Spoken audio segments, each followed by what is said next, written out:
Purworejo berirama, salah satu slogan yang melekat pada masyarakat kota ini. Purworejo adalah salah satu kota yang berada di selatan Jawa Tengah. Tak lepas dari kota yang mengandung keunikan dan keistimewaannya, terdapat beberapa lapisan masyarakat yang mengais rezeki di kota ini, seperti halnya petani padi. Dikutip dari sorotpurworejo.com, lahan pertanian di Purworejo bertambah luas hingga akhir tahun ini menjadi 62.842 hektar. Selamat pagi pemirsa. Musim hujan adalah suatu rahmat yang diberikan oleh Allah SWT kepada seluruh makhluknya. Salah satunya adalah petani padi di daerah Purworejo, Jawa Tengah. Kali ini saya akan mengajak seluruh pemirsa untuk melihat bagaimana proses penanaman buah padi. Berikut liputannya untuk Anda. Adapun tata cara proses penanaman padi membutuhkan jangka waktu yang relatif singkat. Dari tabur benih hingga panen raya hanya membutuhkan waktu 3 bulan. Masa panen dalam setahun juga bisa sampai 2 kali. Proses penanaman padi terdiri dari pemilihan bibit unggul, pengolahan lahan sawah menggunakan mesin traktor, perataan tanah, dan berakhir hingga ke penanaman bibit unggul tersebut.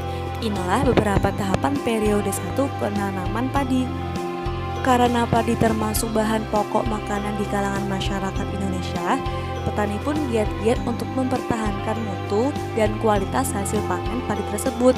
Walaupun pupuk di kalangan masyarakat petani semakin langka, tidak menyurutkan semangat petani untuk melakukan hal-hal kreatif seperti mengalihkan pupuk subsidi menjadi pupuk organik.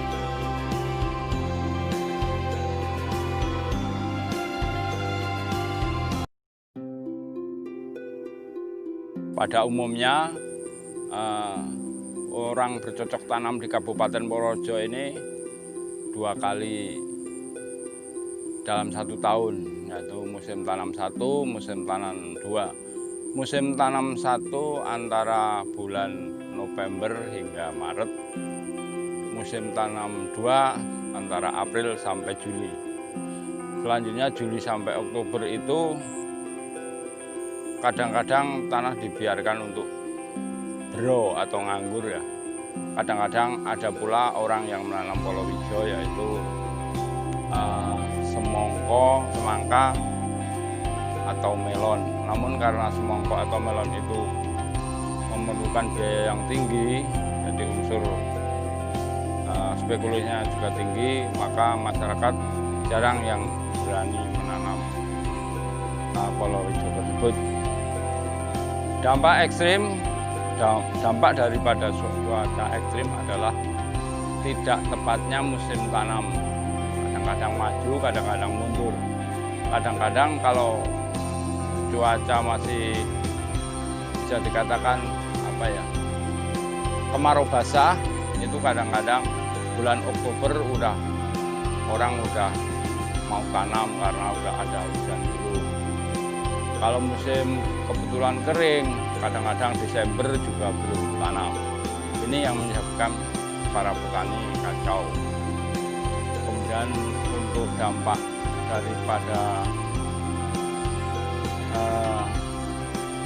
bercocok tanam di musim penghujan adalah masa panennya yang kadang-kadang menemui kendala, yaitu pada saat padi menguning, belum tua, tiba-tiba hujan lebat dan angin kencang, padi pada roboh. Akhirnya dijual juga dengan harga murah, dipetik dengan biaya mahal. Itulah kendala daripada petani. Dan untuk tanaman sendiri di musim-musim awal, jika banyak air, di sawah sekarang banyak keong emas, tanaman pada rusak dimakan keong emas. Akhirnya tanaman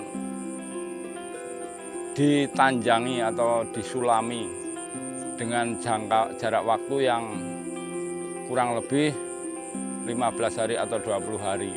Akibatnya masa tua padi tidak serempak. Dan untuk pembibitan sendiri, tanaman padi masyarakat kadang-kadang membeli di toko prasarana pertanian dengan bibit yang varietas unggul. Ya, ada juga sebagian yang membuat sendiri dengan menurunkan bibit yang dibeli dari pembibitan. Berikut liputan yang dapat saya sampaikan. Saya Susiana Ujirhamawati, pamit undur diri. Terima kasih dan sampai jumpa.